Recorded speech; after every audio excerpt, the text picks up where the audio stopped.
Well, we're all back. Hey, everybody. Rick Bashkoff, Jay Rosenthal, Anna Grabstein, Mark Hauser, Jeremy Burke. Do you know everybody here? Now you I don't know. are you Mark? Okay. Well, now Nice you to know meet you, Mark. man. He writes Cannabis Musings. Oh, Hey. I read, Mark. Oh, Thank you you. know. Right. Yeah. Anna, pleasure. Rick, I saw you holding court at the Cosmo. It was. I know. Rick really had an audience. It's a lot of chords. What are you seeing at the show? Question mark. Much more intention. I mean, everyone's here for like 2 or 3 reasons, and they're ready to tell you. Yeah. I think previous. That was annoying, actually. I actually I appreciate that perspective, but it's actually been quite refreshing because the answer is usually like, well, I gotta be. Yeah. And to me, that's like never really good enough because these are operators. Right. So I always think of like, okay, you're here. What'd you give up to come here? Right. And so, I think this year it's like, we're meeting with new suppliers. We have meetings on Wednesday and Thursday. We're going to walk the floor Thursday afternoon, and then we're all out. Right. It's like, there's a lot of people who have like these 48-hour windows that they're coming in for and are pretty tactical. Floor's dead. But I don't think that, I think there's a couple of things to that though. I don't think the whole story is just looking at how crowded it is because it's a much larger space. Yeah. They really busted it out. And I think that, look, I think it's a different time for cannabis. I'm sure most of the folks that you're talking to, like, I think booths are, unless I've seen some really successful stuff with like straight up buyers clubs type things, right? How the original Hall of Flowers, which is like my favorite show for years, right? Was like, I was there always as an ancillary or an investor, but like just being able to be a fly on the wall and just listening to buyer seller discussions was beyond the value of being there, right? Here at like this much more big banging show, I think that this industry is going to have to start either progressing by changing the location, changing the time of year, changing the focus, having like a specific focus each year. But all that being said, I think that, I like it to a little bit of how I think about Benzinga, in that like everyone's coming there for an intention. And for a while it was Capital, right? It was the Benzinga Capital Conference. And I know it's Ignite It now, right? But the last like 2 years that I've been there, the reasons that people are showing up, probably by the need, are starting to get a little bit more dynamic. I'm here to talk strategic partnerships. We're thinking about selling off 3 of our locations. So we have a couple people here. We're expanding into this state. And so I think that we're kind of maturing as an industry from less of the flash, right? And more of the substance when it comes to events. Well, so you're not here like you were at Hall of Flowers as an investor. You're now here as an operator. Yeah. With Little Alert. I'm just here to tell Jeremy good news. I want to hear it. That Yeah. sounds good. And are you in the club of coming here with 2 to 3 things that you're here to do? And Definitely. what were those things? What are those things? Yeah. So a couple things. So we kind of view events as much more meaningful to spend time with existing customers as opposed to net new business. The net new business conversations here are quite noisy. So we find value in really focusing in on our existing customers. So we get to have dinner, we get to talk with them at the booth for 30, 45 minutes sometimes. And honestly, it's more valuable to me than half of the time, no offense to everyone I'm on the video calls with, but like, it's so much more valuable to just sit down for 30 minutes.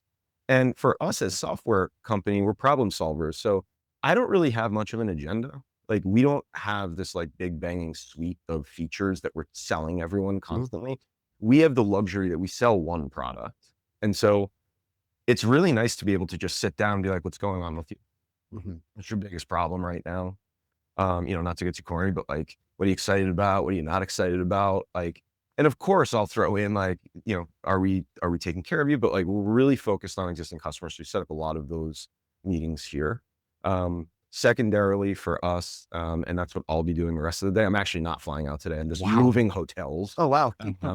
But Sounds terrible. I'm actually, well, not too bad, because MJ Biz was nice enough to have me speak and put me up. So you have rings on. Wow. and so which I very, very much appreciated. And so tonight I'm actually here, myself and the co-founders, are here. So today, my MJ Biz is over after this discussion. I'm going with them. We're locking ourselves in a suite to plan 2020. Nice. And so we'll fly out tomorrow morning. So those are my 2 or 3. Awesome. For our viewers that aren't really familiar with you or your business, can you just take a minute and talk about what y'all do? Sure. Yeah. So very straightforward. We're a data tool for cannabis operators. So that is just about everyone across the supply chain. We have brands, wholesalers, distributors, manufacturers, processors, retailers.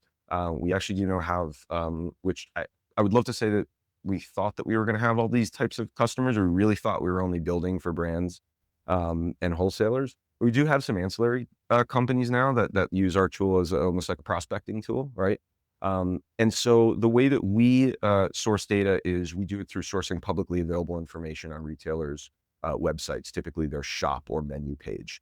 Now, once we view that, observe that information, that data, that raw data goes through a few different layers of what we loosely call a predictive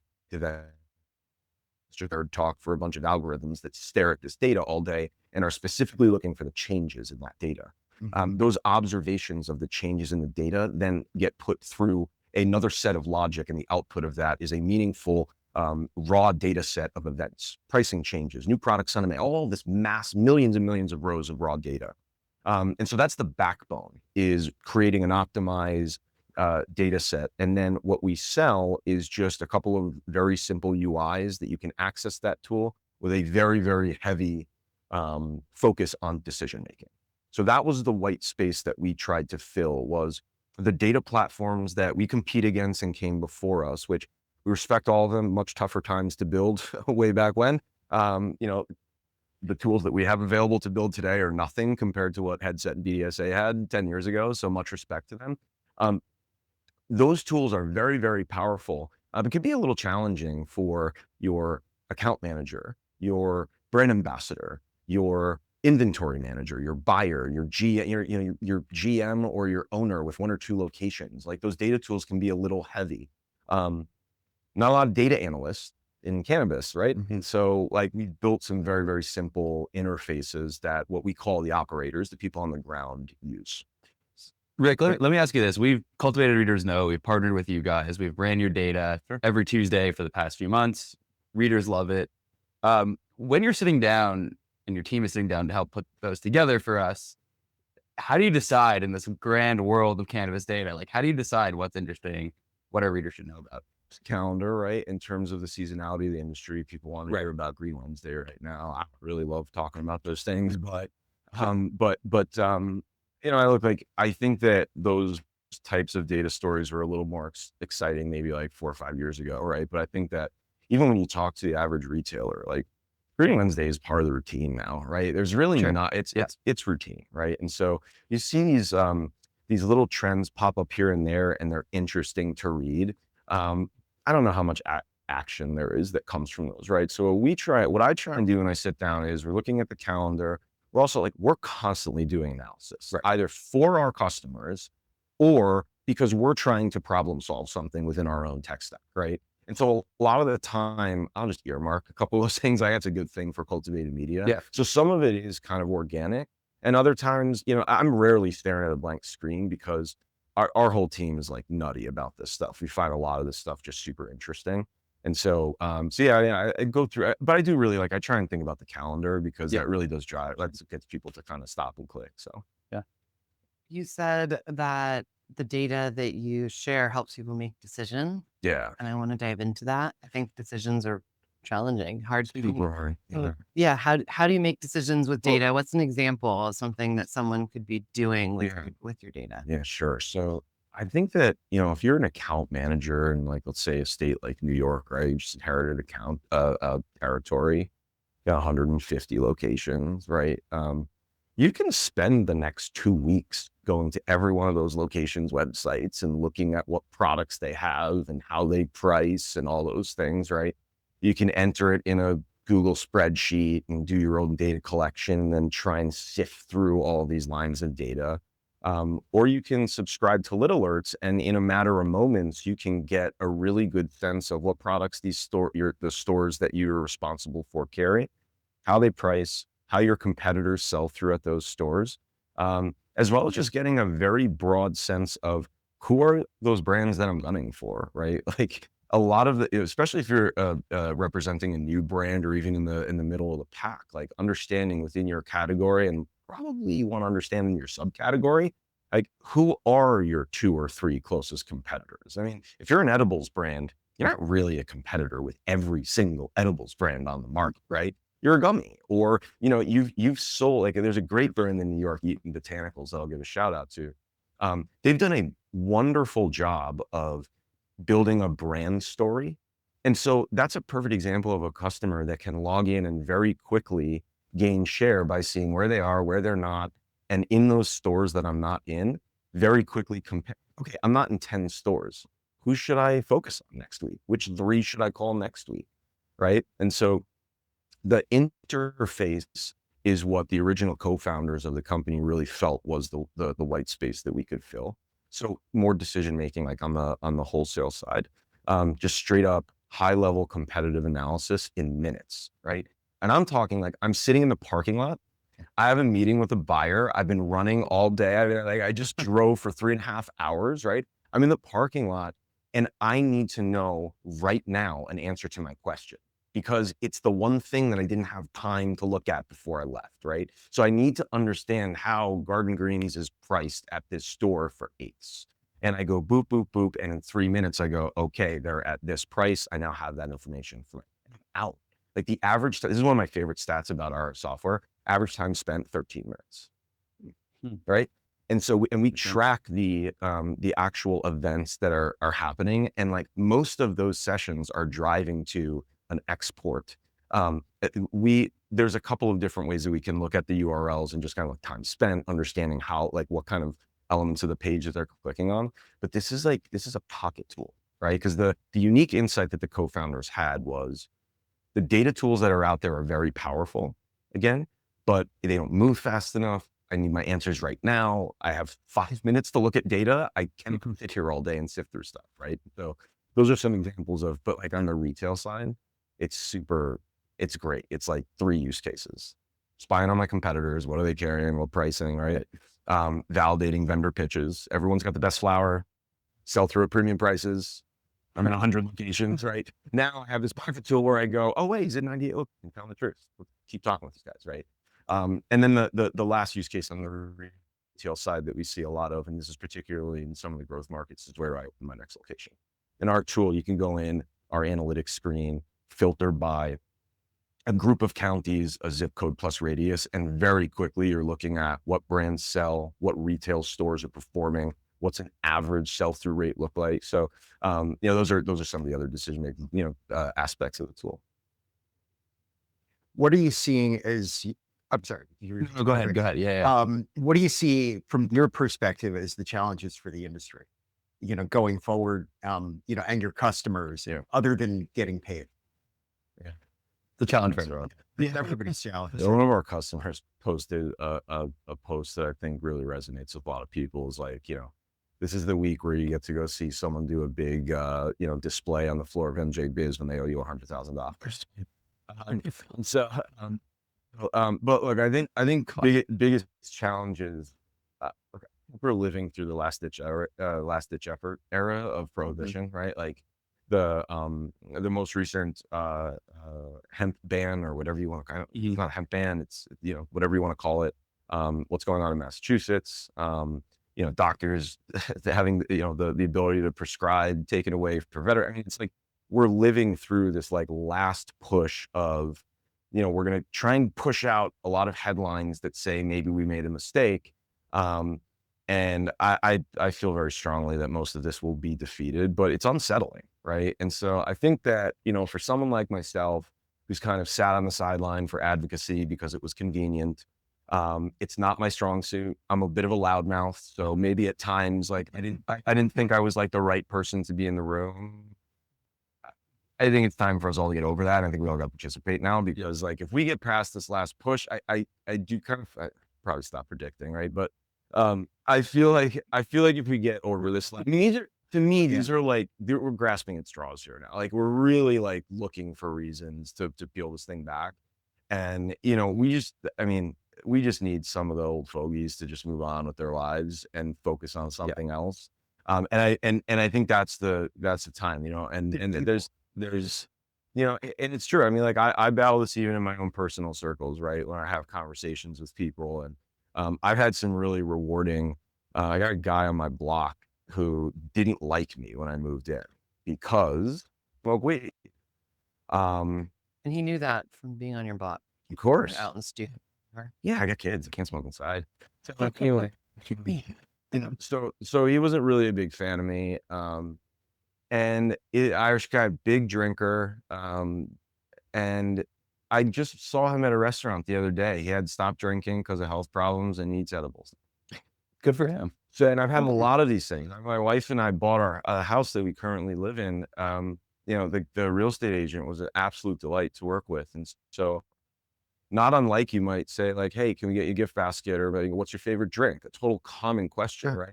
So I'm like, hey, you got a favorite drink, or can I get you cannabis or something like that? And the guy looked at me like I was nuts, right?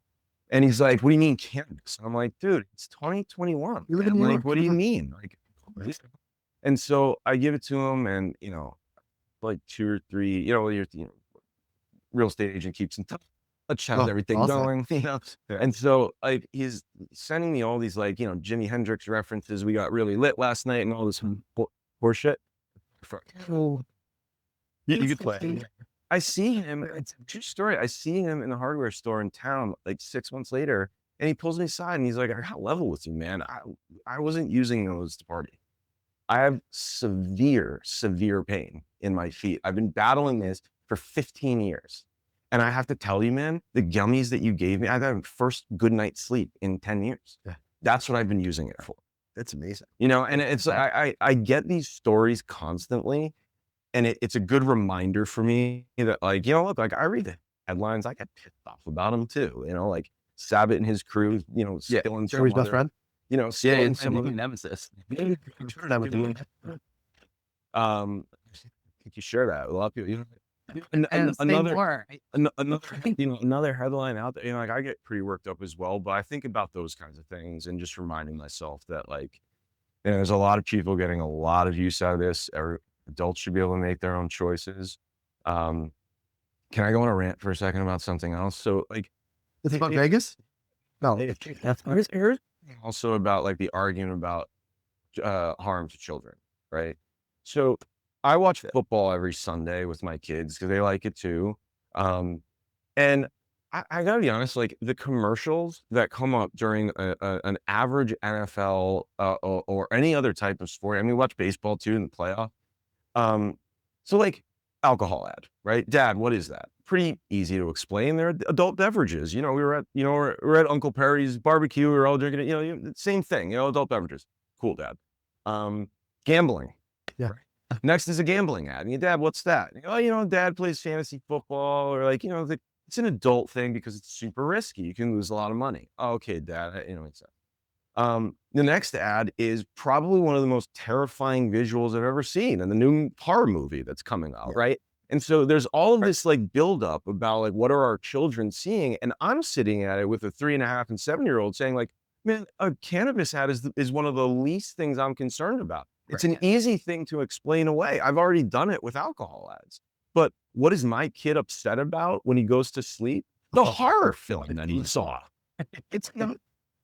Gambling, which is probably one of the biggest risks for him. I got 2 boys. Yeah. Boys. Right. So for gambling is the biggest risk for these guys.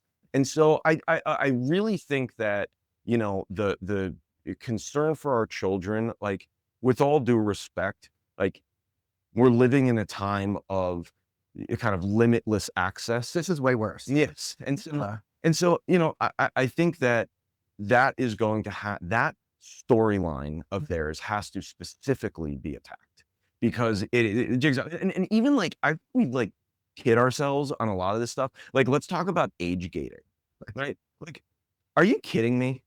Like today, it's a yes or no checkbox. Right. If I'm 16 years old and I would be this kid, right? Like my mom's credit card was on the counter. I wrote down the numbers and everything, right? I know where I live. Right. So I go to the website, I click yes, I enter the information. I just got to make sure that my mom's not home when things get here. Right. So like, I think that we've convinced, I'm not suggesting that age gating shouldn't, because it's a great deterrent, but I think that the, kind of child use and all that as a like center point for prohibition is the weakest, but it's also the one that gets the most attention. And so I think that's the one we have to attack. Well, but I mean, but the kids has been in its for any sorts of, relatively authoritarian crackdown through it. I thought you were going to even go simpler and say that, the football is worse for kids than cannabis. Like, the head injury, like, it's just as simple as that. I mean, that's punching the brain, the ball, The premise, music. Right. No, I mean, I did sports as a Capital kid T, too. your P, it stands for cool.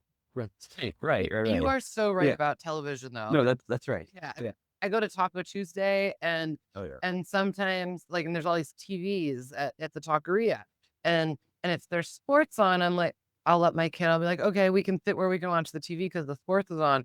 If the news is on, I've been like, I cannot like eat dinner, and I don't want you looking at that while we eat. Because sometimes it's just like pictures of war, and it is so disturbing. And Here's another really thing inappropriate also. terrifying. Sky Rizzy. Like, I swear, this country must be riddled with plaque psoriasis. That is the thing. The pharmaceutical ads when I moved to the U.S. It's I unbelievable. was not used to that. It's crazy. Like, in Canada, they don't advertise pharmaceuticals. It's Yeah. I mean, I think that like the ads, it can be far more disturbing also, because a lot of the time they're watching, on something like a YouTube, right? So I had to intervene at one point and say, YouTube Kids is all, the app that you guys can watch now, unless I'm in the room and I can oversee. So yeah, I think but the kids thing is something we should really try and attack. I mean, like, and also like, there's plenty of data that suggests that underage use is decreasing. It goes down when it legalizes. It Well, does. so Rick, you said that you really hadn't thought of yourself as an activist or an advocate. And I had a similar story. I really thought of myself as an entrepreneur when I started my first cannabis business. And then it was through that feeling like I needed to protect this baby of my business that really sent me into learning about policy. And so it sounds like you're thinking about your 2026 plan. You're going to be meeting with your partners strategically. How are you thinking about engaging in policy? I don't have an answer for you yet, because I think I really just came to this realization in the last few weeks. And so I think I'm working through that process right now. I'm still a loudmouth, so I don't know if I'm the one who should be the talking piece, because I do think that it's the same reason I don't work at a big corporation, right? Like my brother, big corporation guy, has been very successful. And a lot of that is he knows how to play the game. And I don't think I know how to play the game yet, but I'm good at math and I'm good at data. And so what I've been trying to do out of the gate is empowering those people with information that I have access to. Yeah, there's lots of ways to participate. So that's the first way that I've thought of, but I don't know. I might go farther. I'll tell you, I participated in a few of the comment periods for New York regs, and I was kind of blown away at how difficult it is to thread the needle. Yeah. Even as I was making my own suggestions, I was like, well, that doesn't work for processors, right? Or that's going to create an awful situation at intake for retail or something, right? And so I don't think I'm the one who has the full view of a supply chain to really make those suggestions. I actually think operators are probably in the best position to do that, because they're living and breathing this. So I'll probably, just try and, but also encourage others that are my peers in the data space to do the same. I think it might be another good thing for me to do. Yeah. It does seem like a theme I've heard a lot this week is, and it may just be the folks I'm talking to, but that advocacy, it's realization that advocacy on all ends isn't working. The way the industry has approached advocacy is just, and there does, one glance is probably, whatever that even means, is sort of the base, this sort of idea that everybody needs to be working together here, and having all these diverse groups, not just hemp versus non-hemp, but also within, we've cut it up so many different ways, and none of that's working. And it's just a full-on press, towards one goal, is the only way that this is going to work out. because otherwise all this is just, we're continuing to spin our wheel. I think that what just happened with the bill that went through that changed the game for hemp, I think we probably learned that we don't understand the game as much as we thought we did, right? Right. And I think that like, Put it. Yeah. and I think that again, I don't know all of the details, right? But one story that has been suggested is, Bourbon Lobby calls Mitch and is like, you really want to be, known for legalizing gas station weed, right? If that's really what pushed this thing through, and I think the people who are in the rooms should think about how we lobby and how we raise money. I know raise money is a funny thing in this industry, but like, unfortunately our government's coin operated, and, there's going to come a time where, the right players are going to have to make the right moves. And look, I mean, even as I say that, I think about, the MSOs who have contributed large sums of money to these types of efforts, and even, single state operators, and even the mom and pops who have contributed. But I'm not sure if, I think it's really, we don't understand the game, and we don't have the right players who have the ears of the people who actually can push these things through.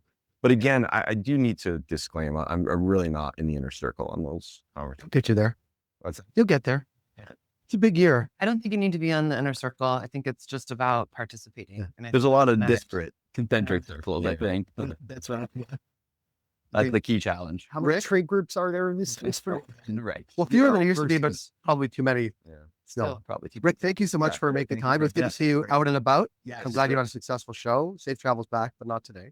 Yeah. Sometime over the weekend. And good to see you. We'll see you back on the East Coast. Looking forward. Thanks, man. You will. Appreciate it. We have one last guest coming on. Have a bagel Chris, on you, Ray. Chris, you got to take your mic from Rick. Yeah, I got it. Yeah. Oh. Jeremy's going to go. Are there And then- two? Two mics. No, two bathrooms? Oh, two bathrooms. Okay, Yeah. Are you leaving? You're just going to walk?